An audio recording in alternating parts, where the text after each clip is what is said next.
Hello students, last lecture में हम लोगों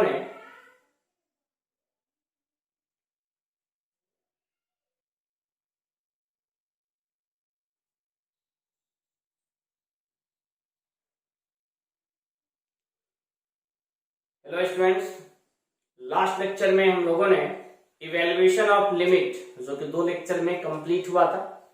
इवेल्युएशन ऑफ लिमिट के फर्स्ट पार्ट में हम लोगों ने factorisation, rationalisation and substitution method पढ़ा था, और उसके बाद सेकेंड पार्ट में हम लोगों ने मिसलेनियस में आपको 4 टाइप, जिसमें सबसे पहला ये पढ़ा था कि अगर मान लीजिए कोई भी फंक्शन 0 इंटू इन्फिनिटी रहे तब कैसे उस टाइप के लिमिट को इवेल्युएट करना है। फिर हम लोगों ने पढ़ा कि अगर इन्फिनिटी माइनस इन्फिनिटी टाइप का इंडिटरमिनेट फॉर्म बन रहा हो तब किस टाइप से हमें क्वेश्चन को सोल्व करना है।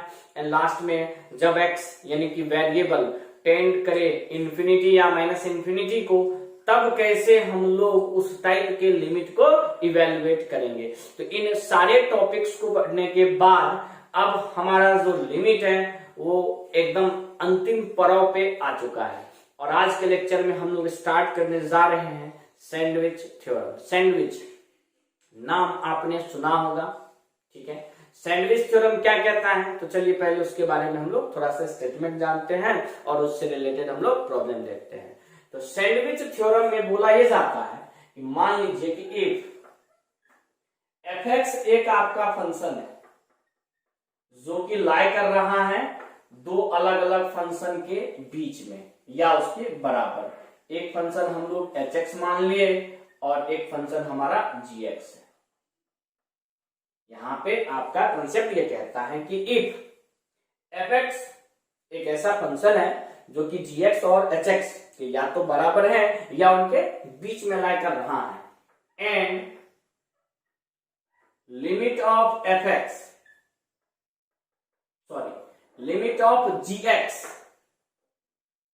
x टेंड्स टू a बराबर है limit of hx x tends to a के, और ये दोनों का वैल्यू l के बराबर है, देन बाय सैंडविच थ्योरम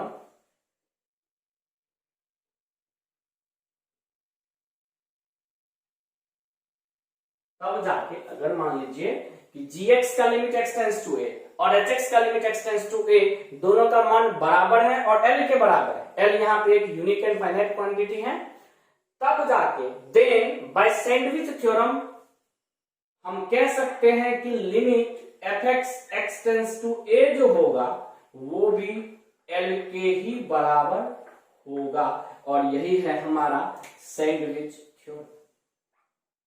यही क्या है बच्चे, हमारा सैंडविच थ्योरम। सैंडविच थ्योरम कहता है कि अगर दोनों साइड वाले फंक्शन का लिमिट सेम हो तो बीच वाले फंक्शन का भी जो लिमिट होगा वो सेम उसी के बराबर होगा। ठीक है बच्चे, तो यह है हमारा सैंडविच थ्योरम का थ्योरी वाला पार्ट। अब इस पे एक छोटा सा हम लोग क्वेश्चन लेके चलते हैं कि मान लीजिए क्वेश्चन है कि if 4 minus x square 4 minus x square by 2 less equal fx less equal 4 plus x square by 2। अगर मान लीजिए fx 2 फंक्शन के बराबर और बीच में लाई कर रहा है और आपको बोल दिया देन फाइंड, ऐसा करते हैं, इसके नीचे लिख लेते हैं, एक और क्वेश्चन यहां आ जाएगा, देन फाइंड, और आपको बोल दिया कि फाइंड करो क्या, तो limit fx x tends to 0। अगर x 0 को टेंड कर रहा है तो उस टाइम पे fx का वैल्यू क्या होगा, अगर मान लीजिए ये आपका क्वेश्चन है। तो सबसे पहला चीज आप क्या कीजिएगा बच्चे, तो लिमिट x टेंड्स टू 0 पे 4 माइनस एक्स स्क्वायर का वैल्यू फाइंड कीजिएगा, sorry 4 minus x square by 2 का वैल्यू फाइंड कीजिएगा। यहाँ x की जगह जैसे ही हम लोग 0 रखेंगे तो ये 4 माइनस 0 बराबर क्या हो जाएगा, तो 4। और इसके बाद आप limit x tends to 0, 4 plus x square by 2 का वैल्यू फाइंड कीजिएगा। और जैसे ही आप x के जगह पे 0 रखते हैं तो 4 प्लस 0 आपका कितना हो गया, तो 4। तो जैसे ही लेफ्ट साइड और राइट साइड वाले दोनों फंक्शन का वैल्यू सेम हो जाए और एक यूनिक और फाइनाइट क्वांटिटी हो, तब जाके हम लोग बोलेंगे कि by sandwich theorem, by sandwich theorem. Sandwich theorem के प्रॉपर्टी के अनुसार ये जो limit fx x tends to 0 होगा, इसका भी वैल्यू 4 के ही बराबर आएगा। और यही हमारा क्या हो गया, तो आंसर हो गया। तो ये एक आपका एक छोटा सा एग्जाम्पल बोल सकते हैं।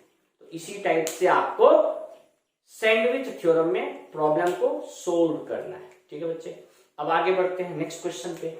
एक और क्वेश्चन मान लीजिए आपको बोल दिया फाइंड करने के लिए कि इफ, या सीधे इफ मत लिखो, बोल दिया कि find limit x tends to infinity, x किसको टेंड कर रहा है, तो इंफिनिटी को।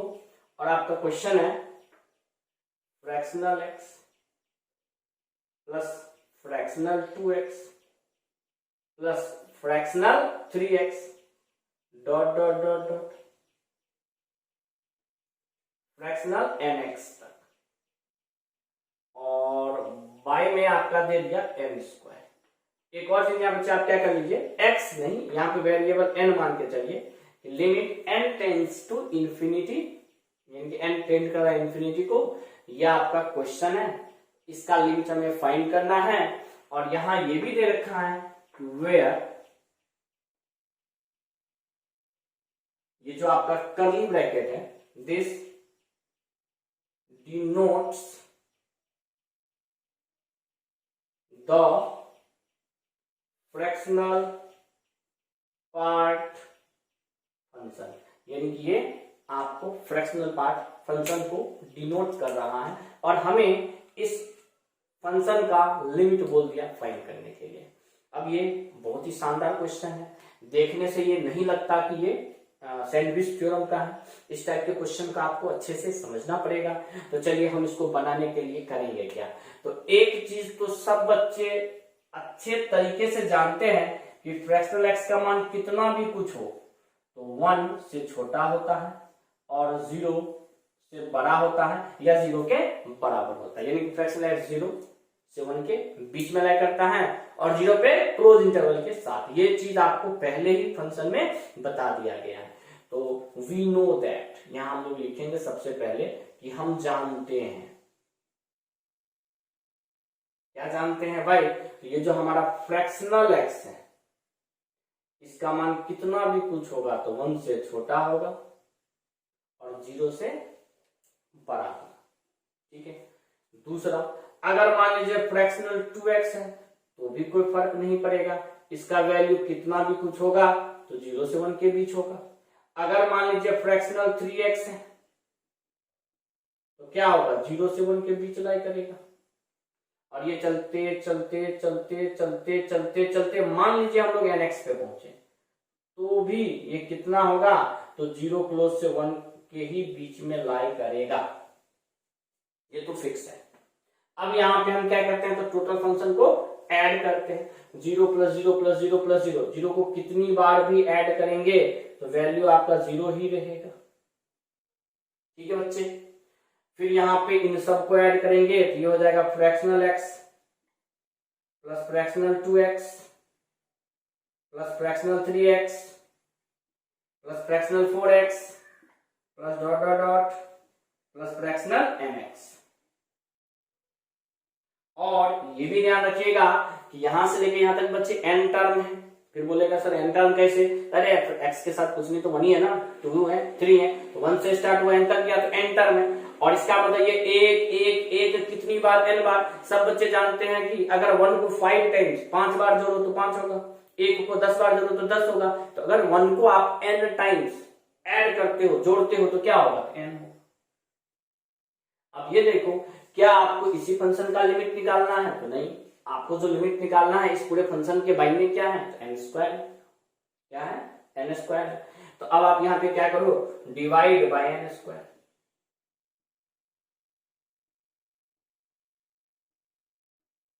n स्क्वायर से जीरो में किसी भी से भी डिवाइड करो तो जीरो ही रहेगा। और इस पूरे फंक्शन में fractional x plus fractional 2x plus fractional 3x plus fractional 4x plus dot dot dot dot dot dot plus fractional में nx, ये बाई में क्या हो गया? तो n स्क्वायर। और n में जब n स्क्वायर से भागा करोगे बच्चे तो ये 1/n आएगा। और एक चीज तो यहाँ क्लियर हो गया अब कि ये हमारा fx के जगह पे है, ये हमारा gx के जगह पे है और ये हमारा hx के जगह पे है। यानी कि अगर हमें इस पार्ट का लिमिट निकालना है तो पहले 0 और 1/n का लिमिट निकालना पड़ेगा। तो अब हम क्या करेंगे? तो 9, अब साइड में यहां पे हम लोग कर रहे हैं 9। अगर हम आपसे बोले कि लिमिट n टेंड कर रहा है इंफिनिटी को और 0 का वैल्यू क्या होगा? तो आप फटाफट बोलोगे सर 0। एंड और अगर हम आपको बोले कि लिमिट n टेंड कर रहा है इंफिनिटी को और 1/n का वैल्यू क्या होगा? तो 1/n यानी कि 1/infinity यानी वैल्यू क्या होगा? तो 0 होगा। जैसे ही इन दोनों फंक्शन का लिमिट निकालने के बाद सेम आया तो by sandwich theorem, by sandwich theorem, sandwich theorem के अनुसार आपका जो limit n tends to infinity fractional x plus fractional 2x plus fractional 3x plus fractional 4x से लेके फ्रैक्शनल nx के बाई में n स्क्वायर है, तो इन सारे लिमिट का वैल्यू इन्हीं दोनों के बराबर हो जाएगा, जो कि किसके बराबर है? तो 0 के बराबर। और यही 0 हमारा क्या हो जाएगा बच्चे? तो फाइनल आंसर हो जाएगा। तो यही है आपका सैंडविच थ्योरम। ठीक है, तो चलिए सबसे पहले आप इन सारे प्रॉब्लम को नोट कीजिए। इससे आगे हम लोग नेक्स्ट प्रॉब्लम पे आते हैं नेक्स्ट स्लाइड में। और नेक्स्ट प्रॉब्लम क्या रहेगा आपका कि जैसे यहाँ पे फ्रैक्शनल एक्स दिख रहा है ना, यहीं पे अगर हम डब्बा लगा दे, बॉक्स एक्स लगा दे, प्रॉब्लम इंटरेस्टिंग हो जाएगा, लेकिन बनाएंगे कैसे? तो चलिए सबसे पहले आप इसको नोट कीजिए, उसके बाद हम लोग उस प्रॉब्लम पे आते हैं।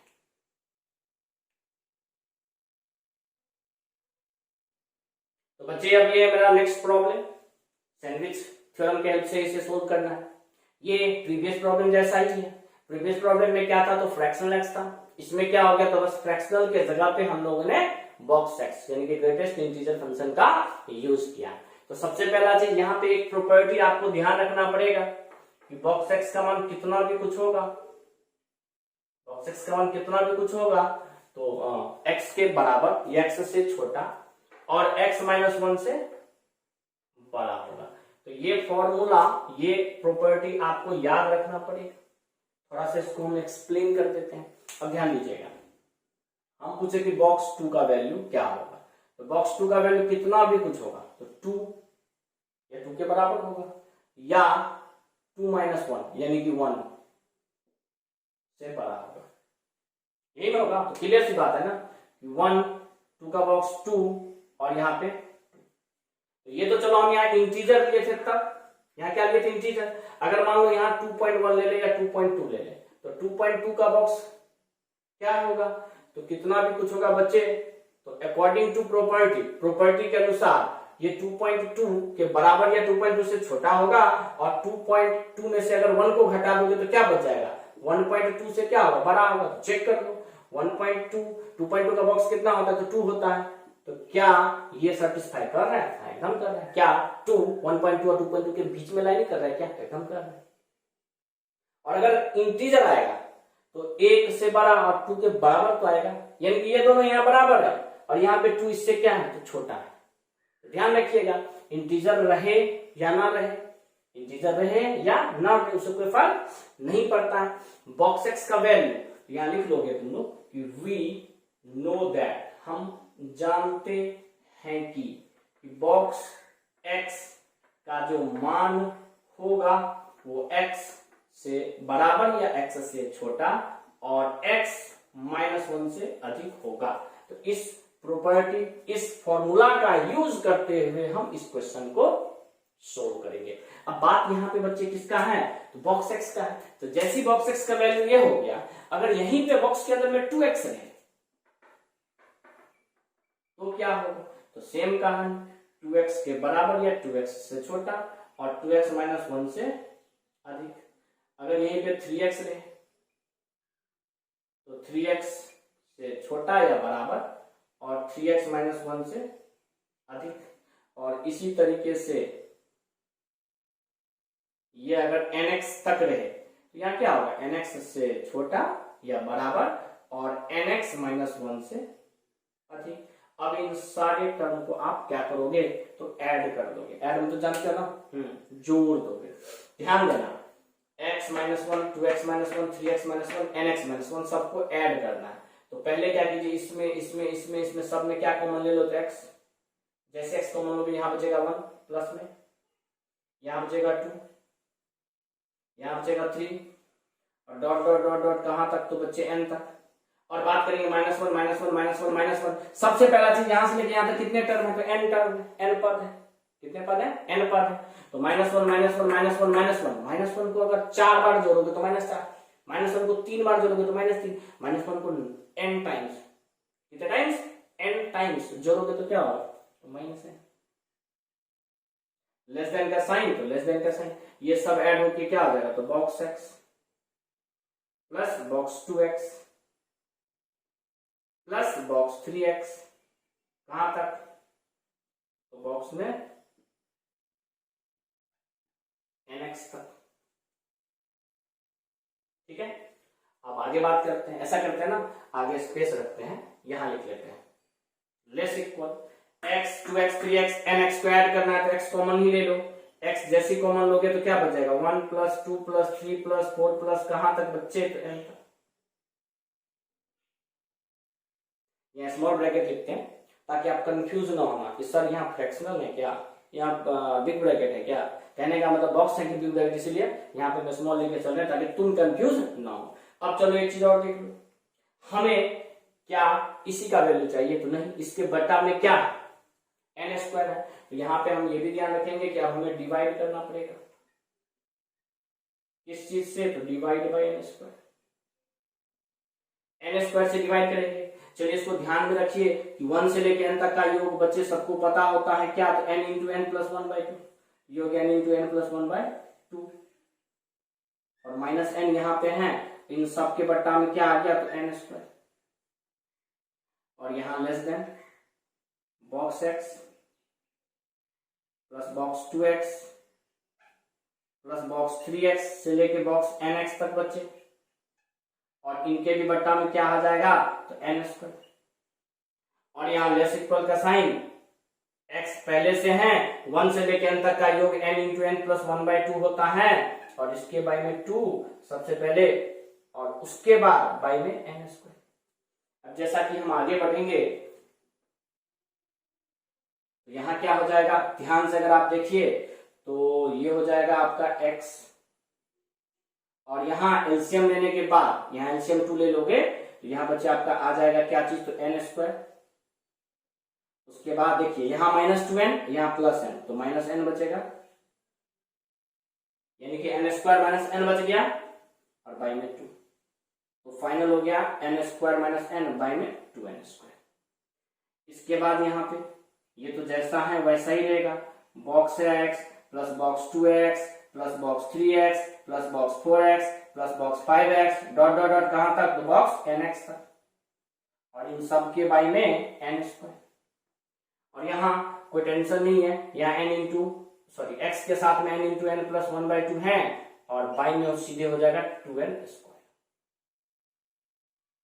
अब यहां पे सैंडविच थ्योरम यूज करने के लिए सबसे पहला चीज हमें इसका लिमिट और फिर उसके बाद इसका लिमिट फाइंड करना पड़ेगा, जो कि सैंडविच थ्योरम में जरूरी है। तो चलिए अब हम फाइंड करते हैं। नाउ फाइंड, क्या फाइंड करना है बच्चे? तो लिमिट, अगर n टेंस टू इंफिनिटी है, n किसको टेंड कर रहा है? इंफिनिटी को। और क्वेश्चन है आपका x के साथ में n स्क्वायर माइनस n और y में 2n स्क्वायर। तो एक तो डायरेक्टली हम इसका आंसर लिख सकते हैं। लास्ट टाइम आपको बता गया था लास्ट लेक्चर में कि अगर n टेंड करे इंफिनिटी को और ऊपर और नीचे जो मैक्सिमम पावर है उसी का कोएफिशिएंट मेरा डायरेक्ट क्या होगा? आंसर होगा। पावर अगर सेम हो तो यहाँ भी n स्क्वायर, यहाँ भी n square, maximum power same है तो यहाँ n स्क्वायर के साथ में x लगा है, यहाँ n स्क्वायर के साथ में 2 लगा है, तो मेरा आंसर डायरेक्ट क्या हो जाएगा? x/2। लेकिन हम यहाँ पे अपने कंसेप्ट प्रॉपर्टी के अनुसार चलेंगे। मेरा प्रॉपर्टी, मेरा कंसेप्ट क्या कहता है कि मैक्सिमम पावर कॉमन ले लीजिए, तो n स्क्वायर कॉमन ले लो, तो ऊपर में हो गया x और यहाँ हो गया n स्क्वायर कॉमन लेंगे तो चलो x भी रहने दो साथ में, x पहले से कॉमन है, यहां बच जाएगा आपका 1 माइनस 1/n, क्योंकि n में n स्क्वायर से भागा दोगे तो 1/n ही बचेगा। यहाँ पे चलो कोई बात नहीं, यहाँ पे n स्क्वायर कॉमन लेने का कोई फर्क ही नहीं है, n स्क्वायर से n स्क्वायर कैंसिल हो गया और n की जगह तुम इंफिनिटी रखते हो तो 1/infinity बच्चे आपका क्या हो जाएगा? 0, तो 1 माइनस 0 तो 1 ही होगा, यानी ऊपर बच गया x और y में बच गया 2। तो हम पहले भी आपको बोल चुके थे इसका वैल्यू क्या हो जाएगा? x/2 हो जाएगा। या तो आप प्रॉपर्टी के अनुसार चलो या प्रॉपर्टी के आप अगेंस्ट चलो। इसके बाद आपको इसका वैल्यू चाहिए तो इसके लिए एंड करके लिख लो, and limit n tends to infinity, x के साथ में क्या है बच्चे? गुना कर दोगे तो n square plus n, y में 2n स्क्वायर, यानी कि सिंपल सा कंसेप्ट यहां भी है कि n स्क्वायर का कोएफिशिएंट न्यूमरेटर और डिनोमिनेटर में सेम है, मतलब maximum power of n will be same in numerator and denominator, that's why our answer is x/2। यहाँ पे हमारा जो आंसर होगा वो डायरेक्ट क्या लिख सकते हैं? x/2। लेकिन फिर भी हम लोग अगर डायरेक्ट ना बना के कंसेप्ट से बनाए तो देखिए x पहले से n स्क्वायर कॉमन ले लिए तो क्या हो गया? 1 प्लस 1/n और y में 2n स्क्वायर, n स्क्वायर से n स्क्वायर कैंसल, n की जगह इंफिनिटी रख दो तो ये हो जाएगा 0, 1 प्लस 0 1 हो गया, यानी कि वैल्यू आपका x/2 हो गया। अब जाके हम लिख देंगे कि by sandwich theorem, sandwich theorem के अनुसार अगर इसका वैल्यू सेम आ जाए और यूनिक और फाइनाइट क्वांटिटी दे तो इसका वैल्यू भी सेम वही आएगा। तो by sandwich theorem limit of n tends to infinity box x plus box 2x plus box 3x plus box 4x plus box 5x dot dot dot कहां तक? तो nx तक, और y में n स्क्वायर किसके बराबर होगा? तो आपका x/2 के बराबर हो जाएगा और यही हमारा आंसर। अब बहुत बच्चे के मन में होगा सर यहाँ x तो वेरिएबल हो तो इसका क्या मतलब? ये वेरी करेगा? तो नहीं बच्चे, यहाँ पे x मेरे कांस्टेंट का काम कर रहा है। फिर सर ये क्या बात हुई? आप कभी x को कांस्टेंट कहते हैं, कभी x को वेरिएबल कहते हैं, तो ऐसा कुछ नहीं है। यहाँ n टेंस टू इंफिनिटी, इसका मतलब n का फंक्शन हुआ और n के अलावा कोई भी चल रहा हूं मैं वहां पे तो वो मेरा वेरिएबल नहीं क्या होगा? कांस्टेंट का ही काम करेगा। क्लियर? तो चलिए आप इसको नोट कर लीजिए, बहुत ही शानदार क्वेश्चन था। इससे आगे हम लोग कुछ और प्रॉब्लम इसी से रिलेटेड, सैंडविच थ्योरम से रिलेटेड देखते हैं।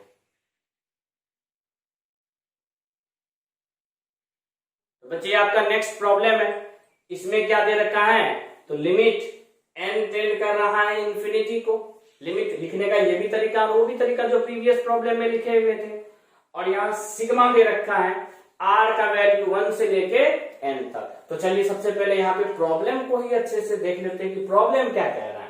तो जैसे कि आप r के जगह पे n रखिएगा तो आपका जो प्रॉब्लम हो जाएगा वो कुछ इस प्रकार से हो जाएगा कि 1 रखने के बाद ये हो जाएगा 1/n स्क्वायर प्लस 1, फिर r का वैल्यू 2 रखेंगे तो ये हो जाएगा 2/n एन स्क्वायर प्लस 2, फिर आर के जगह पे 3 रखेंगे तो 3 अपॉन एन स्क्वायर प्लस 3, और इसी प्रकार से हमें कहां तक जाना है तो n टर्म तक, और nवां टर्म हो जाएगा n square upon n square plus n। ठीक है, तो ये है हमारा प्रॉब्लम। अब सैंडविच थ्योरम पे बनाने के लिए सबसे पहले आपको यहां क्या करना है, तो ये पता करना है कि ये जो 1 upon n square plus n है, ये किन दो नंबर के बीच में और किन दो नंबर के बराबर आने का संभावना है। तो एक चीज तो आप अच्छे से ध्यान में रखिएगा कि अगर 1/3 की बात की जाए, ठीक, तो 1/3 1/2 से अधिक या कम, तो नंबर बट्टा में जितना ज्यादा बड़ा होता है उतना छोटा होता है। तो अगर यहाँ 4 दे दे तो इसका मतलब ये टोटल छोटा वैल्यू हो गया और ये टोटल बड़ा हो गया। और यहाँ पे अगर 1/3 से हमको बड़ा रखना है तो इस 3 से हमको छोटा नंबर रखना पड़ेगा। तो ये हमें ध्यान में यहाँ रख के चलना पड़ेगा कि ये जो वैल्यू है इससे बड़ा नंबर यहां होना चाहिए और इससे छोटा नंबर यहां होना चाहिए, क्योंकि जितना ज्यादा छोटा, सॉरी बाई में जितना ज्यादा बड़ा नंबर उतना ही छोटा आएगा। तो यहाँ पे सबसे छोटा नंबर जो आने का संभावना यहाँ रहेगा वो रहेगा 1 के बट्टा में एन स्क्वायर प्लस एन रख दो, तो इससे ये बड़ा होगा लेकिन बराबर नहीं होगा।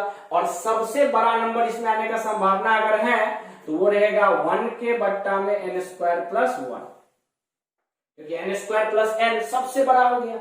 और फिर इससे छोटा, फिर इससे छोटा घटाते जाओ, इससे छोटा आते जाएगा। जैसे कि मान लीजिए 2 अपॉन एन स्क्वायर प्लस 2 का अगर बात किया जाए तो ये कितना भी होगा तो इक्वल हो जाएगा या छोटा होगा किससे, तो 2 अपॉन एन स्क्वायर प्लस 1 से। यानी कि राइट साइड में जो सबसे बड़ा नंबर होना चाहिए, कहने का मतलब ये सबसे छोटा नंबर होना चाहिए, तब तो ओवरऑल ये सबसे बड़ा होगा। और इससे भी छोटा की बात करेंगे तो यहाँ पे हमें लिखना पड़ेगा 2 upon n square plus n. N square plus n है अगर बाई में मतलब सबसे बड़ा, और अगर बट्टा में सबसे बड़ा इसका मतलब नंबर सबसे छोटा आएगा। तो ये आपको ध्यान रखना पड़ेगा। तो इसी तरीके से हम लोग आगे 3 बाय एन स्क्वायर प्लस 3 के लिए भी लिख लेते हैं। ये हो जाएगा 3 अपॉन एन स्क्वायर प्लस 1, और यहाँ पे लिखना पड़ेगा 3 upon n square plus n. और इसी तरीके से लास्ट है आपका n upon n square plus n, ये हो जाएगा less equal n upon n square plus 1 और ग्रेटर देन या equal to n upon n square plus 1। अब सबको ऐड कर दीजिए। जैसे ही इन सारे टर्म को आप ऐड करते हैं तो ये चीज तो क्लियर दिख गया कि बट्टा में एन स्क्वायर प्लस एन सब में, तो 1 upon n square plus n सब में कॉमन हो जाएगा, या फिर आप इस सब में एलसीएम ले लीजिए एन स्क्वायर प्लस एन, तो ऊपर में आपका हो जाएगा 1 plus 2 plus 3 plus 4 plus 5 plus 6 plus 7 plus 8 plus 9 plus 10 और कहां तक तो एन तक।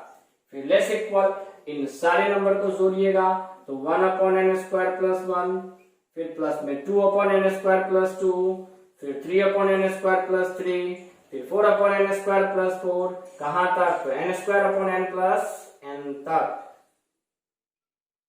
और ये लेस इक्वल होगा किससे, तो इन सारे टर्म से। इन सारे टर्म में एलसीएम सेम है और वो है एन स्क्वायर प्लस 1, और ऊपर में आपका हो गया 1 plus 2 plus 3 plus 4 plus 5 plus 6 plus 7 plus 8 plus 9 plus 10 plus कहां तक तो एन तक। ठीक है, मुश्किल नहीं है, आसान है, बस समझना पड़ेगा कि हाँ हम इस टाइप के क्वेश्चन को डील कैसे करेंगे। अब आगे बात कर लेते हैं। यहाँ 1 से लेकर n तक का योग क्या होता है, n इंटू एन प्लस 1/2। ये भी बाई में ही है, या n कॉमन ले लो तो क्या हो गया n इंटू एन प्लस 1। ये सारा तो क्वेश्चन ही हो गया 1 upon n square plus 1 plus 2 upon n square plus 2, फिर 3 अपॉन एन स्क्वायर प्लस 3 और डॉट डॉट डॉट डॉट कहां तक n square plus n square के बट्टा में एन स्क्वायर प्लस। अब यहाँ लेस इक्वल 1 से लेके n तक का सम क्या हो जाएगा, तो n इंटू एन प्लस 1/2, और बाय में क्या है, एन स्क्वायर प्लस 1। ठीक है, अब यहाँ पे हमें बच्चे सैंडविच थ्योरम का यूज करने के लिए सबसे पहले इस वाले पार्ट का लिमिट निकालना पड़ेगा। कहां, तो n टेंड्स टू इंफिनिटी पे। तो नाउ फाइंड, क्या फाइंड करो, तो limit n tends to infinity. हाँ, वहां देख लो n इंटू एन प्लस 1 तो कैंसिल ही हो जाएगा, तो सिंपल आपका बचेगा 1/2, और कांस्टेंट का लिमिट कांस्टेंट ही हो जाता है, तो ये हो गया 1/2। एंड उसके बाद हमें दूसरा वाला लिमिट निकालना है n टेंड्स टू इंफिनिटी, और ऊपर में यहाँ मल्टीप्लाई सेपरेट करके कोई बेनिफिट नहीं हुआ, ये हो गया सीधे आपका n स्क्वायर प्लस n, और बाई में 2 से मल्टीप्लाई करके हो गया 2n स्क्वायर प्लस 2।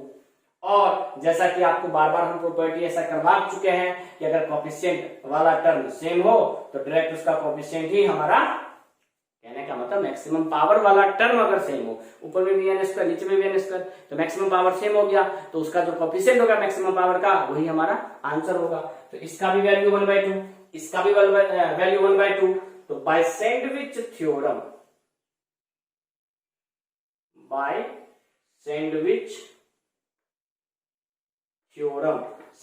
थ्योरम के अनुसार हम कह सकते हैं कि limit n tends to infinity 1/n square plus 1 plus 2/n square plus 2 plus 3/n square plus 3, और कहां तक, तो n तक n/n स्क्वायर प्लस n। जिस चीज को हम लोग शॉर्ट फॉर्म में लिख सकते हैं, limit n tends to infinity sigma, sigma के बाद में यहाँ r का वैल्यू 1 से लेके n तक लिख दो, और r/n स्क्वायर प्लस r, और इसका वैल्यू होगी आपको 1/2, और यही हमारा फाइनल आंसर।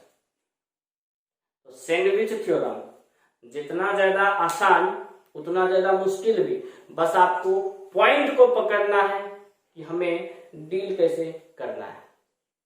जैसे आप वो सीख गए, आपका क्वेश्चन कंप्लीट हो गया। ठीक है बच्चे, चलिए इसको जल्दी से फटाफट नोट कीजिए।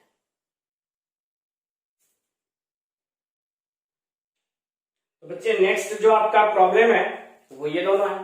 इसमें ये बोला जा रहा है कि लिमिट यहाँ पे x हो जाएगा, n नहीं होगा, x टेंड्स टू 0 है, x by a into b by x का यहाँ बॉक्स है, तो क्वेश्चन में दे रखा है कि a और b पॉजिटिव है, यानी ग्रेटर देन 0 है।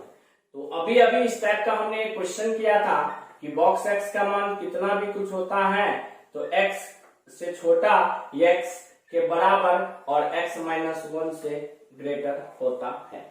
तो उसी के बेस पे अगर हम लोग b बाय एक्स का बात करें तो b बाय एक्स का जो बॉक्स होगा कितना भी कुछ होगा तो b बाय एक्स के बराबर या b बाय एक्स से छोटा, और b बाय एक्स माइनस 1 से ग्रेटर होगा।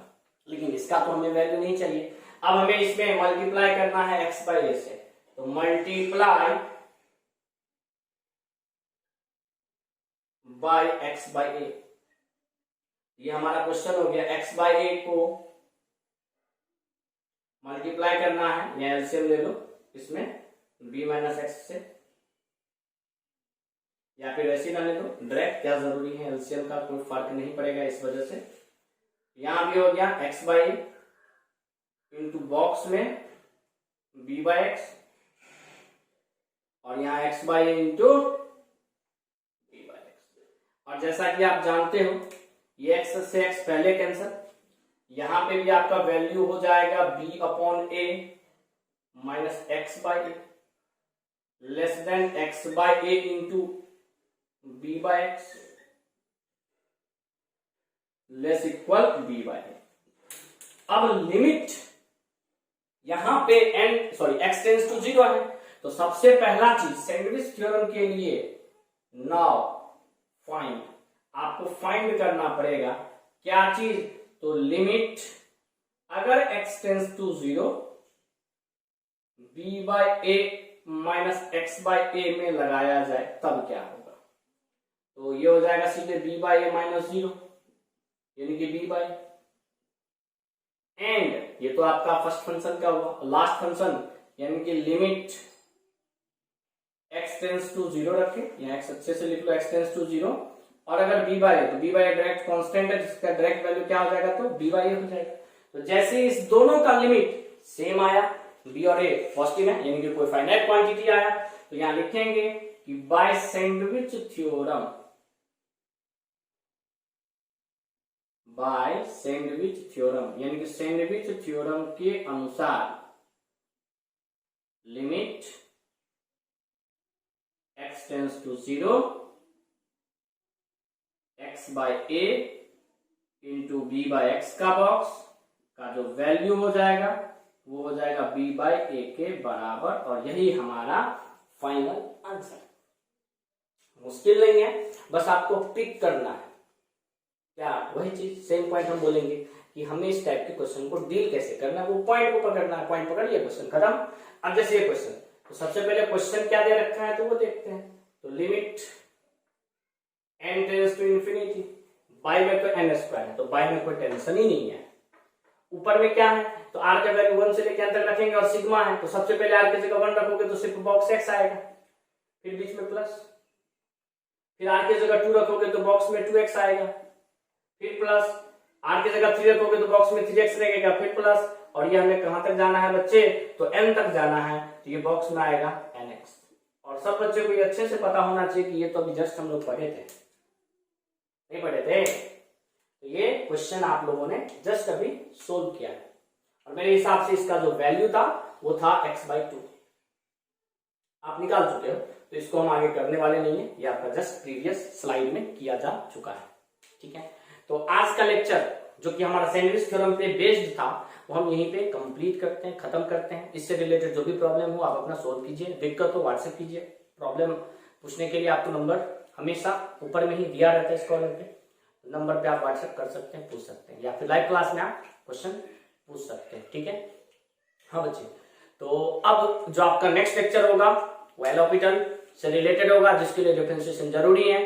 तो डिफरेंशिएशन के 2 लेक्चर हमने अपलोड कर रखा है जो कि बेसिक है, तो वो दोनों लेक्चर आपका कंप्लीट होना चाहिए, और डिफरेंशिएशन से रिलेटेड बेसिक प्रॉब्लम आपको आने चाहिए। तो चलिए अब हम लोग मिलते हैं नेक्स्ट टाइम नया और interesting topic L orbital rule के साथ। आज के लिए बस इतना ही, थैंक यू।